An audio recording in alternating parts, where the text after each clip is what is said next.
Hi, welcome to the video for Module 1A. It's all about making an HTML page from a text editing tool such as TextEdit on the Mac or Notepad on the PC.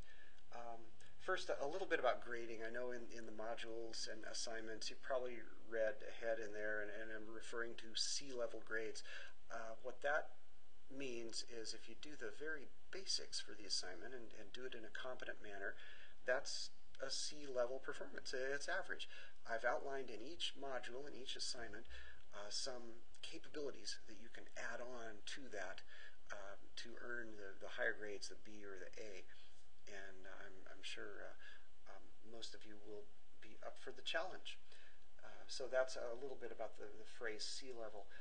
Now, a little bit about HTML. You can certainly write HTML from any of these text edit tools. Dreamweaver writes HTML and gives you a lot of automated features right away by virtue of just making a new document. There's quite a bit of HTML. This is the split view where we're seeing the design and the code, and we can highlight something accordingly, and it kind of shows up on the other half of the page. Let's see, I'll scroll down here in the module. You'll see I've got components, resources, what is HTML, and there's a link that explains quite a bit about that, but I have some text here, some HTML text.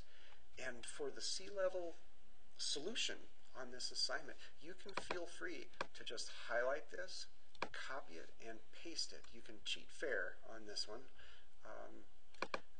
Paste it right into that text edit or notepad document. So you highlight that, do a Command-C on the Mac, or and that's that little Apple key, the little cloverleaf key, Command-C, or Control-C on your PC. Or you can, if you've got a right-clicking mouse on either platform, you can right-click and copy. But we'll copy that, Command-C on our Mac, and paste that into text edit, just Command-V or Control-V on PC, of course.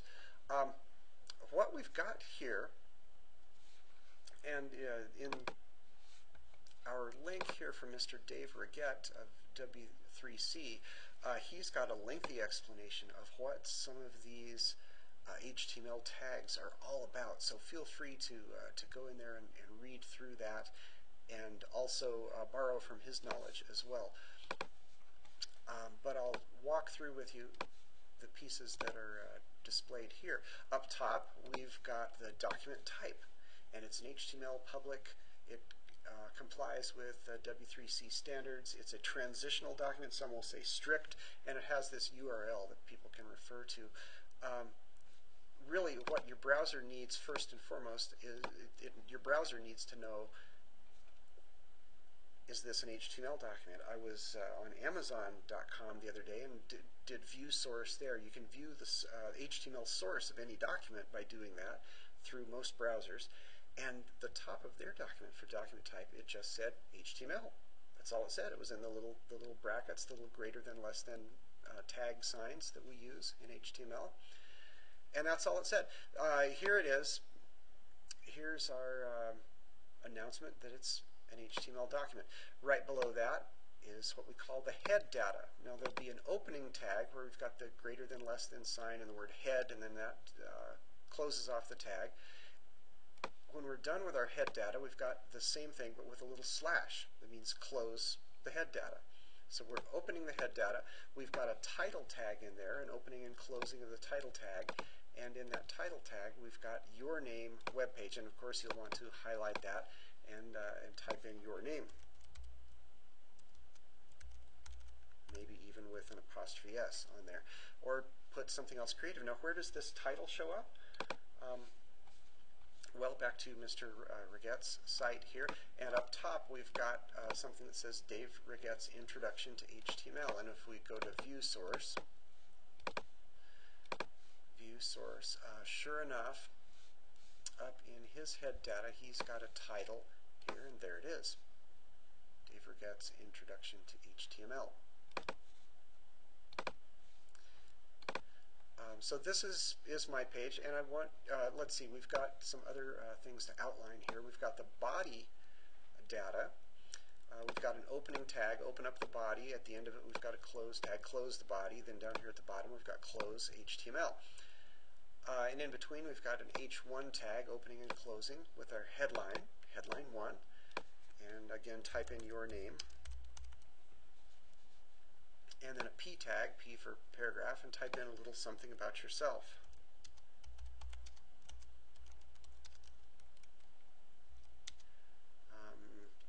Something you'd like to eat or drink, someplace you went on vacation.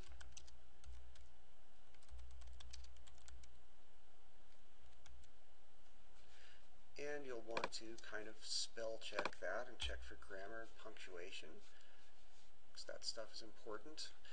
So a little paragraph or two, a sentence or two about yourself. And that's it for C level. For B and A, you can add on some other features, which we'll talk about momentarily. But that's it for the C level part of the assignment. You can go to the other link here from another Dave Taylor. This guy lives up in Boulder, incidentally, I guess. And he's got a kind of a question and answer page, and a really great explanation of how to save these text edit documents, because you'd think that you've got this text edit document here, and you can do save as, and you can go up here and it says save as HTML. Cool. No, not cool. What it'll do is you'll get an HTML page with all these little tags on there, which is not quite what we want. So the little workaround here is to go up to Format and do Make Plain Text. And you'll see this formatting will go away, just like Dave Taylor has in his examples here. Pow, there goes my formatting, and it looks like sort of old typewriter text on here. Now at this time, and it says this in his tutorial here as well, now we'll save it. And so I go up to File and get Save As. And Notepad on the PC has kind of a similar workaround, but I'll do Save As. And what was my protocol that I listed in the module for naming here? I wanted your name underscore 1A .html, and the .html will just type in directly here. If you have the choices down here, I think Unicode 8 is a good one for now, without a whole lot of explanation. And I'll deselect this one that says if no extension is provided, use .txt, so it doesn't tack a .txt on the end for us. I'll hit save. And please tell me I saved that to my desktop. Yes, there it is. There's my document. Now I can test this in a browser. Here we go. I'm going to test it out here. Test it out in Firefox. Yeah, I've got my name in the headline and my text in a little paragraph below it. Nice and basic. So that works. Let's see. We talked about opening and closing tags and how to save this. One of the things that I thought you might enjoy adding in here is a background color. So let's see about that. Let's see. Now Dreamweaver, incidentally, I'll show you kind of an old-fashioned way to add in the background color. This is not, ultimately not the good way that we'll talk about in the class, but just to simplify things in this text edit assignment, we'll kind of do this in an old-fashioned, outdated way. Dreamweaver has automated a much better way through cascading style sheets, CSS. We'll talk a lot about that. But here in right after my body tag, I'll do a paragraph return, and I'll just type in a little something here. I'll put in one of those tag brackets. Again, looks like a kind of a greater than, less than sign. I'll type in the tag bracket, and I'll put BG color equals, quote, yellow. And we'll also talk as the course goes on about about colors on the web, because yellow, yeah, right. Well, what yellow is that exactly? There are a lot more specific ways to specify color. So I've saved that with a Command S on the Mac or Control S on your PC. Let's test that out in the browser. It didn't take. Let's see. I think I was supposed to add that to the body.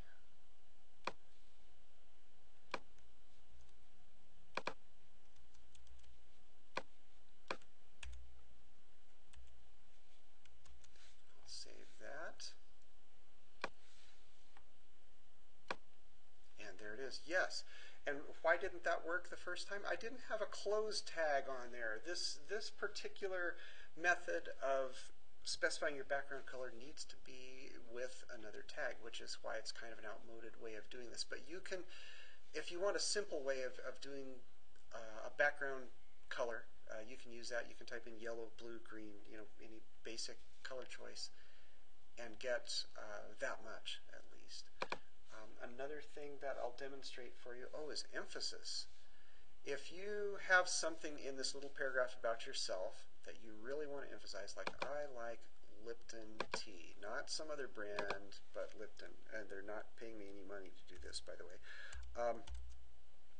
You can type in the tags and put a little EM there. Now, I've typed in a tag. What's important to go at the end? Close tag, because it's going to start emphasizing everything beyond that, or not, or just ignoring the command. So I put the bracket, I put a slash, meaning I'm going to close that tag. I put EM, and I put the other side of that bracket on there. Now I'll save this. And that word Lipton should be bold in the new document. I'm just dragging, I was trying to drag this down to the bottom. I could just open with Firefox. There we go. It made it italic. I was expecting bold. This is italic. And there's some other tags that do bold or bold and italic. And you can read about all those in one of these links. In Dave Regat's Introduction to HTML, or also in tiztag.com. And this is a pretty cool one to find those other links for the various effects that you might do for the A. And here's where you can find those. You can look in HTML tutorial and just scroll through these different items here. Let's see. We have, for example, there's one that says horizontal rule someplace here. There it is, horizontal rule, and it tells you how to do that. Here's the tag is HR. Yeah, use this sparingly. There's some people that really like these, and other people that find them kind of annoying for various reasons. But that's one that you could add in for this assignment. Another one that you could add in, let's say,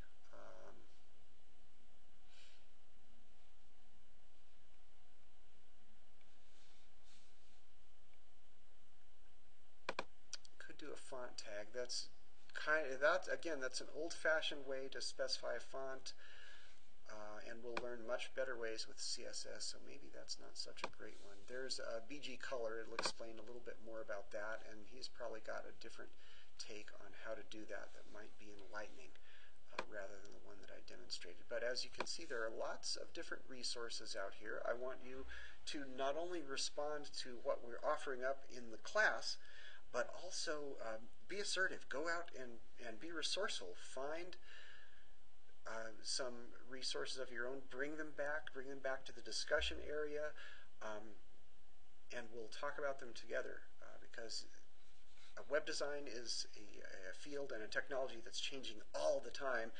We can get you up to speed with our class here, but certainly a month after you've completed the class, there's something new. There's always something new, and that's a great thing. So just to recap what we've done in the video, we've looked at how to make an HTML page from a text application. We've looked at how to edit some text within the code, how to highlight that and type in some new text in between the appropriate tags. We've looked at how to write the beginning of a tag with the little brackets, the name of the tag, and then how to write the closing of that tag, where we're adding that slash between the first bracket and the tag name. And we've found a few sources of where to find some more information. And remember, always remember, always, always, always test this in your browser to see how it works. So with that, good luck, and we'll see you as you turn these in. And remember, with this module, this first week, we've got this assignment and one other, and a discussion for those of you that are online. So it's a busy, busy week. Good luck. We'll see you soon.